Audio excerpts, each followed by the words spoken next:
Before I do, I have to tell a story that I just heard about an hour ago from somebody. If I dropped his name, you would all know him, but somebody that worked with Reagan back when he was governor of Sacramento, in Sacramento.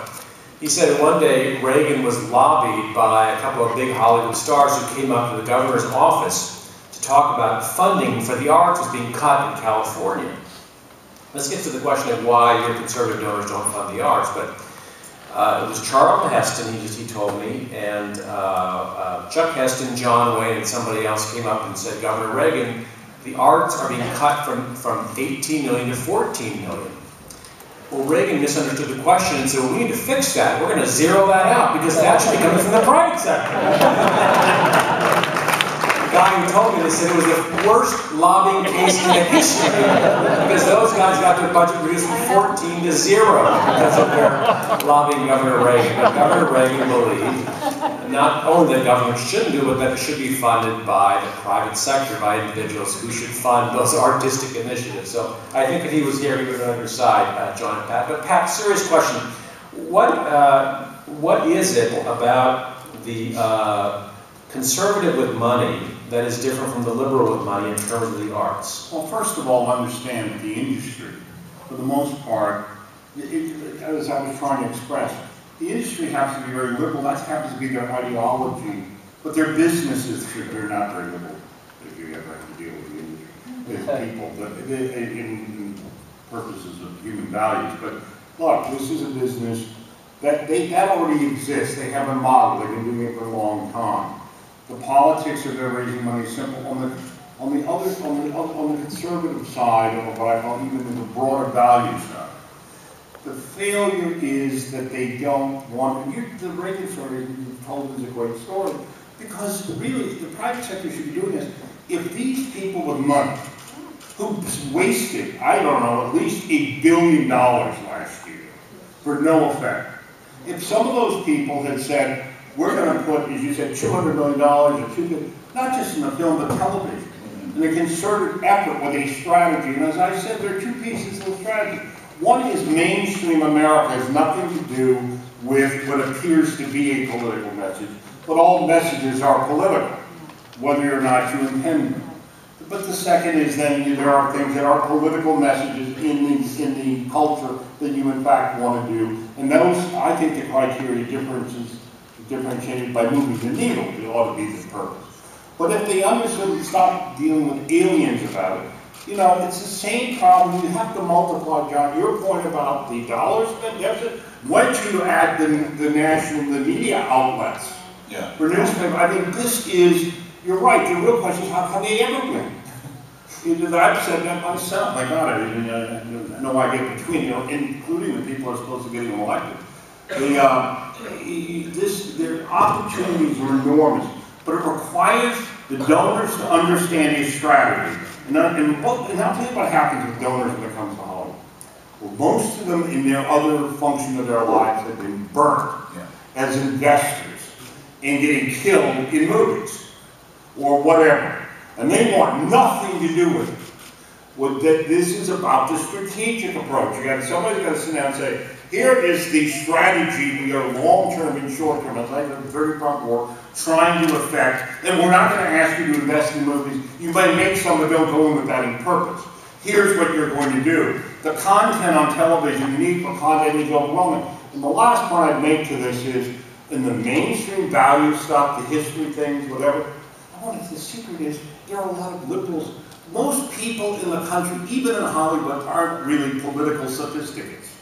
A lot of it is instinct by, well, all my friends are this, I am this. And then they run into, like, on Israel with some of the Jews, and I can discover, wait a minute, what are you doing, you know? The point I've learned is that there are a lot of liberals who will help do work with you to do big value messages about the country, because they love America too. You can co-opt them for a change. There is, but look, you cannot do it from sitting, and this is why I said these gentlemen are all deeply involved in the industry. I said I went and got involved, but I went there to learn how to do it because I knew it would be important. So somewhere you've got to merge the politics with your political goals, with how you're going to move the culture, and then the other battle is, which is not unaffiliated to it, is the crisis of a media that is essentially decided it is the enemy of the American people, and how that's taken on. And the donors have a role with that too. So they should get serious. They want to change the country, they want to surround. And the one thing I hate about all of it is the whining. Whining gets you nowhere. John, is there a right brain, left brain sort of a difference in the political sides on these issues? Oh yeah, I've sat down with a number of conservative investors, and it's suddenly, like Pat was saying, a lot of them have been burned before for movies. And part of it is, you know, you get people that just don't know what they're doing, and they come with something, and suddenly it's like it never got released or anything of that nature. That's why I think what Pat and I are talking about, there's a strategic way to do this. You know, there's film financing slates, we can leverage money through pre-sales, tax credits, all those types of things. In that sense, I think there's also something going on in Hollywood, though. You know, I've been in a number of meetings on funding different projects, and people love the success of 2016. As Pat says, they do actually like to make money. But I found something a little bit different. There's the theatrical side of the business, and then there's the home entertainment side of the business. When you sit with the home entertainment side of the business, it's like sitting in an insurance company. It's a bunch of people in cubicles, anything like that. It's the theatrical side of the business, and I do think there is a layer there of kind of saying, can I go to my next party saying I greenlit that movie, that March Reagan movie? Can I go to that party and say, I'm the guy that did that? And I think that's a problem, because they're going to be worried about the next party they're going to get invited to or not invited to. And that is a real problem. So I think there's two currency levels working here, if you will. If you think about it in currency, you have the currency of influence that they're dealing with amongst their peers. And then there's the currency to, you know, can I make money, and is this going to be profitable, can I keep my job? And sometimes I think this one trumps that one, unfortunately, in that situation. But also going to the conservative, you know, funders in this type of situations, they don't understand it, but they don't want to educate themselves. And they've usually got some horror story from 15 years ago in some situation like that. Andrew, you come from a filmmaking family, or a film family, I should say, with theater chains and so forth. And the subject of your film, Andrew Breitbart, is a funny guy. I mean, I think I've seen pictures of him rollerblading around, and I mean, he was a funny guy. He liked to have fun. Right now, it seems to me like we're in a kind of a Colbert culture where the left is funnier than the right is right now. And since SNL and Gerald falling down the stairs and all that stuff. But can you address that? Is that always going to be that way, or what are the dynamics there in terms of the use of humor and the arts in general that one side seems to be better at? Well, actually, I don't know, like what I see right now on the left, they seem to hide behind humor. You know, like when I look at Bill Maher, and I like Bill Maher, I think he's pretty funny most of the time, but somehow behind this veil, this guise of humor, he's allowed to call Sarah Palin the C word.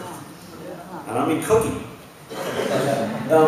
And then they write it off as, well, it's just comedy, and writers don't have a sense of humor. You know, they hide behind it.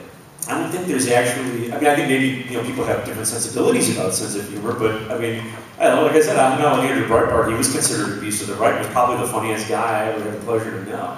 I come to these conventions all the time, I'm laughing my ass off. I mean, there's no lack of sense of humor on this side of the aisle at all. I think maybe there's just a little bit of a disaffection by people on the right because they're just so abused by everybody who hides behind this idea that they're a comedian. Pat? No, I just want to add to that specifically, right after Bill Maher issue this thing is what I did on a handy special medium.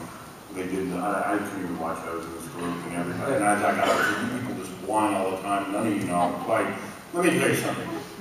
HBO is owned by Time Warner. Bill Maher's put on the air 26 times a week. All right? That is and so I'm going, whoa.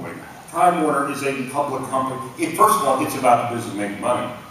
500,000 conservatives, you don't have a boy, you just threaten one and put one together. If 500,000 subscribers announced they were dropping HBO, if you didn't put Dennis Miller on to do a show or someone like Equally, what would one is equal? By the way, we're not talking about free speech, by the way, we're talking about paid speech. Why my money HBO going to Bill Maher and going to this crap they're doing? And Bill Maher's problem is, he was once an interesting, funny libertarian, he's become a raging left-wing nut. And asked to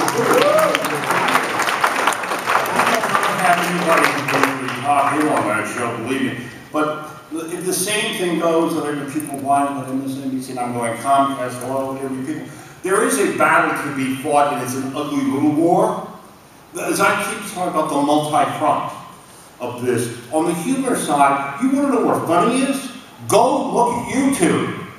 Go look at what's being produced on the internet, and people I don't even know, they do hysterically funny things. But again, it's a strategic mobilization to make this happen.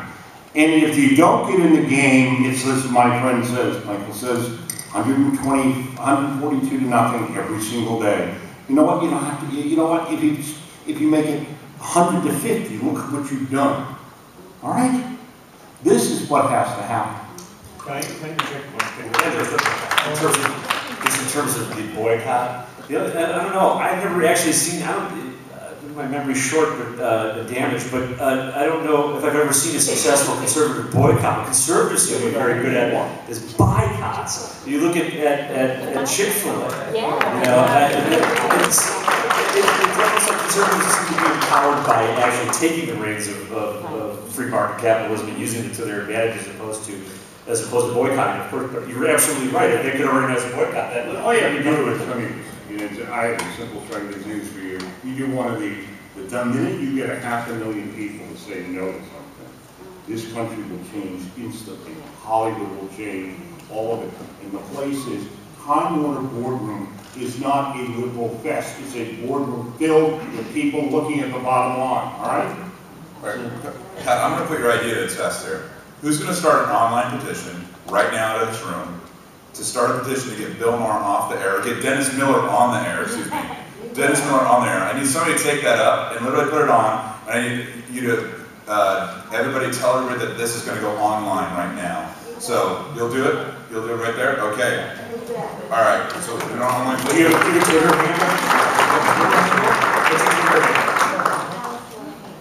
Alice Linehan, that's your Twitter handle. Okay. Let me just say how you roll this, so we get this straight, and someone wants to, because you can't go, let's have a boycott. No, the answer is, why you're taking our money and not giving us what we want. That's why you do it. If 3 months from now, we're going to have almost 500,000 people. 500,000. Not tomorrow we have to have a boycott, that's not how it works. Yeah.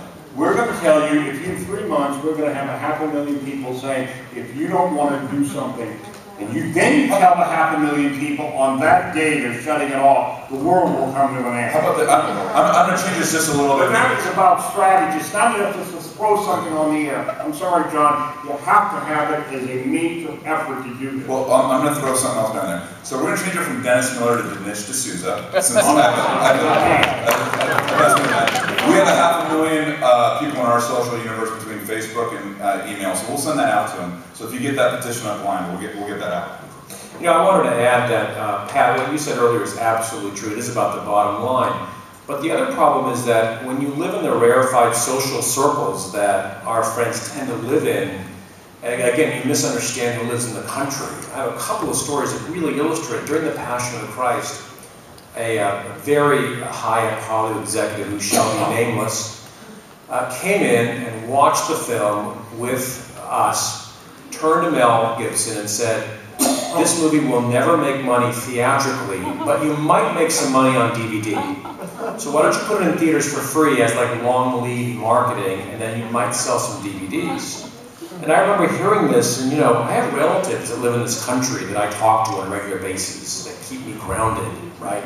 I called my aunt in Dallas, and she was 70-some years old, and I said, have you heard about this movie that I'm doing the soundtrack for? It's called The Passion. She said, I already have my tickets. And I said, well, how can that be? It's a month until release date. You don't go to the movies. When was the last time you went to the movies? And I think she said 1981 or 218.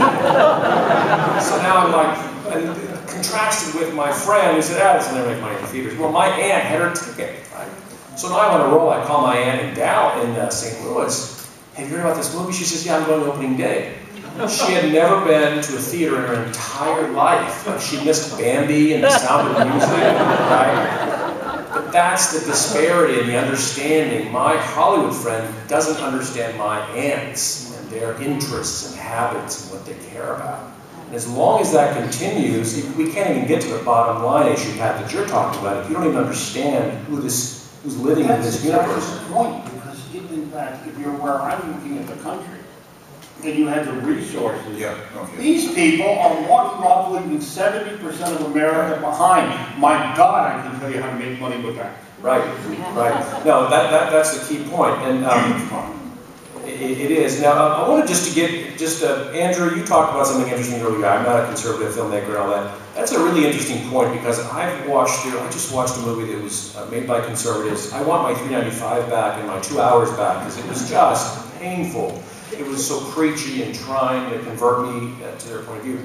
But I experienced this with Mel Gibson one time. These preachers would come in and scream the passion. And literally after we would watch it, they would say, that was a wonderful movie, Mr. Gibson. Could you put an 800 number up afterwards so people can call in and become Christians? Or maybe like a website, www. And Mel would sort of look at the nonplus like, well, I mean, I'm a filmmaker. I can't put up 800 numbers at the end of my film, And so I understand their passion, but talk about that, the difference between sort of filmmaking versus this proselytizing. And by the way, I felt the same way on the other side at the end of Argo, which I really enjoyed. All of a sudden I have a 30-second ad for Jimmy Carter. It's like, whoa, that's crossing the line. I was just here to enjoy the movie, not hear Jimmy Carter give a speech at the very end. So both sides do this is my point. But Andrew, tired of it. Andrew, could you address that? Let's take Argo for example. I watched Argo in the theater. In the first 10 seconds of the film pissed me off. Sorry. And the last 3 minutes of the film pissed me off. But everything else in between was so thoroughly entertaining. I'd watch that film again. And I really loved that it won the best film. I think that's, because I was thoroughly entertained by it. And at the end of the day, I think that's what trumps just about anything. I want to just actually sort of bear out Pat's point though on the fact that the bottom line, these people in these boardrooms are largely about money. I say this because I come from a family. My family background is we have a chain of theaters, and I don't think my dad would be too upset with me saying this, but exhibitors are whores. Not my dad, of course. Mark Cuban bears this out. Mark Cuban, not exactly. No, You're calling Mark Cuban a whore? I don't think he'd be upset with that. Anybody know what the last film Mark Cuban put out through Landmark? It was Occupying Past. Did they pick up the fracking one too? That was ridiculous. Okay. Yeah, Mark Cuban's not known for his conservative bona fides, but he is known for wanting to make money, and so that opportunity definitely does exist. But I still go back to you have to entertain first. Gerald Molen, we have, if you read this gentleman's credits, right, this is, I wouldn't believe it. Go to YouTube and watch his Academy Award acceptance speech for Schindler's List sometime. Gerald, you've been around for a long time. You're a success story. You've become very vocal, I think more recently, about your beliefs. But could you address the issue that sometimes I hear from young people, and we can never succeed because we'll be blackballed, blacklisted, and all that. Would you address that as somebody who has done very, very well in Hollywood? Well, I think it's like anything else. I think if you apply yourself, if you work hard, you can achieve anything that you want to achieve. And Hollywood's really no different. I talk to young students all the time, and the question is, how do I get started? I basically tell them to save up enough money to either go to Hollywood or New York and rent themselves an apartment, and then start looking for a job, get the trade papers, try to find a job doing anything, picking up horse patookas, doesn't matter what it is, and then be the best that they've ever seen. There's a young man who wanted to become an assistant director. So I made this suggestion to him. I said, go to Hollywood, and I said, you have to be creative, down at the bottom too, just like you do at the top. And I said, call the state film office and find out where there's some films filming. Go to the set, find the second assistant director, and tell him you're there reporting for work. And he says, for what? I said, I'm here to help you. And don't let go. And he'll give you something. And then be the very best that you can be. You will probably be there the next day. He will probably go find out if you can become a production assistant and get paid. You may be there for a week or whatever, but you will get a job. This young man did it, now he's the first AD. So it works. You know, the other thing with that, can I just say one, it goes back to the question that we don't have is a place that helps young people do things. God almighty, yesterday, in this place, I was with a young woman, an Asian woman, no politics, I think. It has to do with a connection to the West Coast, you see how it's long. But anyway, the point is, she is terrifically talented, tired of watching politics. She's from Vietnamese American. Her story, she told about her story as kind of, and what her passion is, she wants to go out. Now remember, Asians outvoted Hispanics, the group that is the most entrepreneurial by instinct in the country, the highest values-oriented group, and they voted better. They voted 71% for Obama because they were Republicans. They don't like us, right? Now, this person wants to go out and do it. So her passion is to go out and capture stories of Asian Americans in the telling of how they got here, what America meant. And I'm going, oh, now where the hell do I give her $25,000? Well, you know, there's no place that goes, boy, that's an idea here. Go try this. I can up the process you're talking about. Because if there was somebody saying, we'll fund scholarships, we'll give young people, we'll look for creative ideas, just go up, we'll lose money. Yeah, hey, we lose 10, 2 of the work, but that's the process. You've got to want to do it. And there is so much, all you have to do, I look at you, can stuff I get somebody, I'm just amazed at the inherent uneducated creativity of Americans to be able to make messages and communicate. And we need to encourage that. And then we need to be able to get a broader exposure. That's what distribution is. And, you know, it's just, I can sort of, I know all those people. You know, they're really not terrifying. They're just tired. They're tiresome because all they do is talk to themselves. But you know what? I can't tell you, and I don't know his experience, how many meetings a studio executive I have been in, or TV, or the network executives start with. Now we don't want, you know, we don't want anything preachy or whatever. Tell us how we should. They may do all that outside, and yes, it may start infecting, which it is badly done.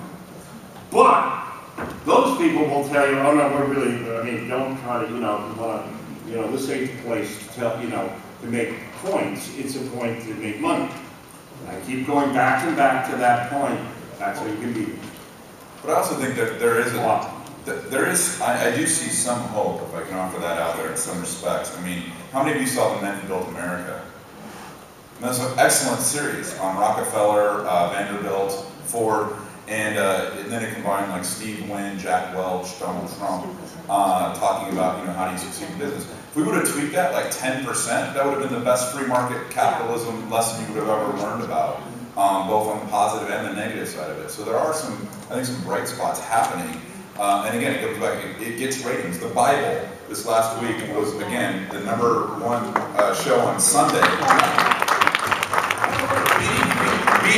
Beating the network prime time at the same time. And it's Mark Burnett and Roman. It's Mark Burnett, yeah. who's the biggest reality person, because his wife was supporting me and Christian. They wanted to do something, and I'm going, wait a minute, that doesn't tell you. By the way, it's unwatchable on live because there's so many commercials. They're making so much money, so I guess you have to watch it on DVD. But the point is, it's #1 because the hunger is there. But it's not a story saying, the Bible, and we're now going to tell you. No, it's about a story. It's about what happened there, and it's about the Bible, but it's about the story. Doesn't everyone knows it?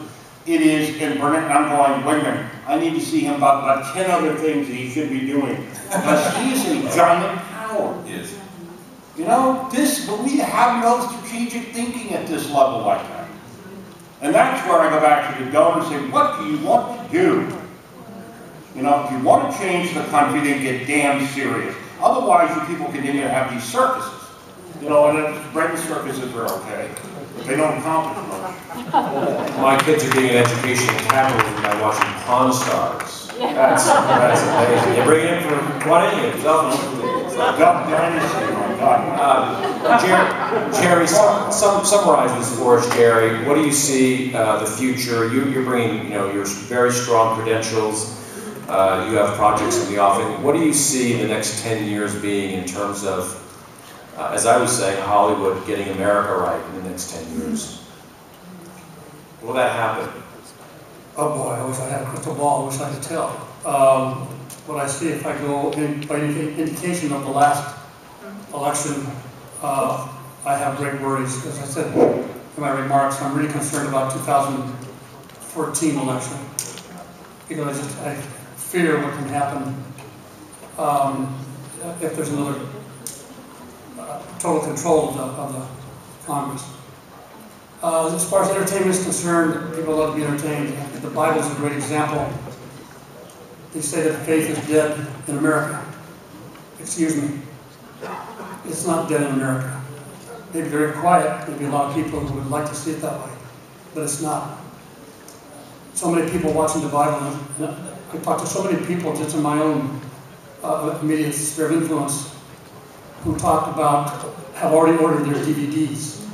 We're in the process of ordering their DVDs because they want they're tired of watching the commercials too. But I have great hope for this country. I love this country. And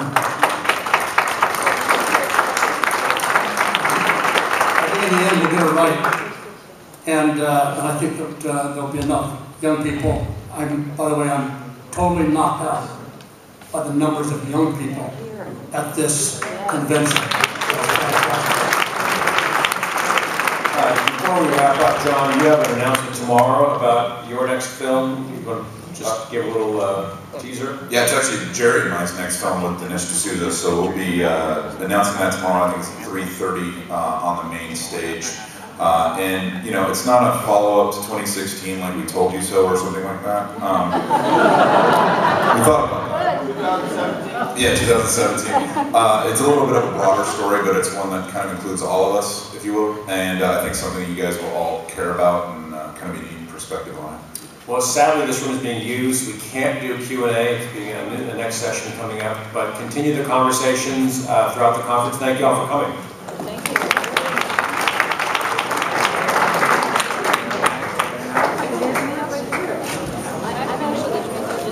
All right, so we're staying in this room?